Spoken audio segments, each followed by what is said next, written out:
Last night, we broadcast portions of the first interview with Sam al-Hassani, an American woman who went to Raqqa, Syria, the ISIS capital, with her children. She was led there by her husband, who was later killed fighting for ISIS. Now, Amna Nawaz follows up on this case, looking at the issue of Americans who fled America for the so-called caliphate.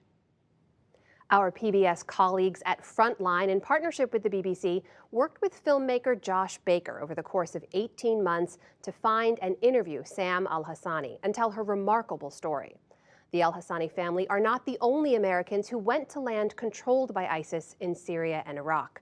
They're among the dozens that we know of who ventured to the caliphate since 2014. For more on their fates, I'm joined by Seamus Hughes. He's the Deputy Director of the Program on Extremism at George Washington University. Seamus, thanks for being here. Thanks for having me. So let's talk about this report you put out earlier this year. It examined the experiences of families like Sam's. These are Americans who've traveled to Syria or Iraq to join ISIS. For the vast majority of them, what ends up being their fate? Most of them if they come back, they get arrested. If they stay there, they die. About 30% of the people that we looked at were killed in the battlefield. Another 40% or so are unknown. We just don't know where they ended up. The numbers are sort of murky when we talk about Americans who actually travel to join ISIS. Why are they so murky? What do we know about Americans? Yeah, very, very murky. So the intelligence community talks about some 300 people that have attempted to or have traveled to Syria and Iraq.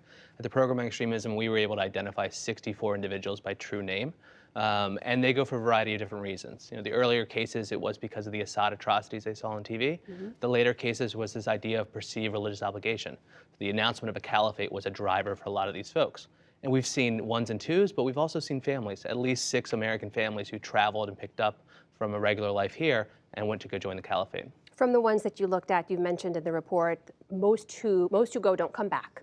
But let's talk about those who do come back. When they come back to the U.S., what's their fate? What should they expect in terms of consequences? Well, most of them come back disillusioned, for starters. So we've had about a dozen people return back from joining ISIS. Most of them got arrested when they came back, so ended up in handcuffs. Some of them got 20 years, others got home release. It ran the spectrum on those individuals. A few individuals, law enforcement decided not to arrest. They either didn't have enough information to build a case, or they decided that these individuals were more useful on the outside. And how is that decision made then? That's just prosecutorial discretion? Absolutely. It just depends on the prosecutor. And to be frank, it's quite ad hoc. There's not a systematic way of intaking Americans who joined a foreign terrorist organization. Depending on the prosecutor, you get the material towards terrorism, which is 20 plus years, or you get another prosecutor and he decides not to bring a case. We featured the story of Sam al-Hassani. As you mentioned, she's not the only one like that over there. I want to play a clip for you from that same documentary and talk about it on the back end. This is Sam talking about how she sees her life now. So why are you still here and not in America? I'm not sure if it's by choice or not. I really don't want to go back. You don't want to go back to America? Not right now. But a lot of people will feel that you are choosing to keep your 4 children in a refugee camp rather than return to the safety of America. Yeah, you're right. They can think like that. But right now, I need to be able to sit and think what's best for my kids. I don't need anyone pushing me into making any decisions right now. So, Seamus, for people like Sam and her family, her children, what's the standing U.S. policy towards them? Completely all over the map. It depends on it. So right now you have a number of Americans that are being held by Kurdish officials, by Turkish officials, where it depends on the prosecutor and whether they decide to bring them back or not. For someone like Sam, she's probably facing some terrorism charges. Her children, obviously, the sins of a mother should not be the sins of a child. And so how do you reintegrate these children back into society? These are questions we haven't grappled with in the U.S. government. So what happens moving forward now? I think it's going to be hard for a lot of people to imagine there are American children over there who aren't under any kind of effort to try to repatriate them or rescue them in any way.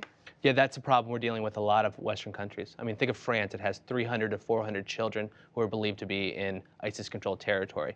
America has a handful of people, at least a dozen children that we know of at the Program on Extremism, and each one is different. So you're hoping you can bring them back into a loving society, into a safety net, that you bring in mental health professionals, social workers, a loving family that can kind of bring them back into where they used to be. But each case is going to be different. We're in unique territory here. What would you like to see happen next? I would like to see the children come back to the U.S. I think we're a smart enough country to be able to figure this out, and they've been dealing with the trauma of being in a foreign terrorist organization. Again, the sins of the mother should not be the sins of the child, and we should figure out a way to get them back into society. Seamus Hughes, thanks for your time. Thank you for having me.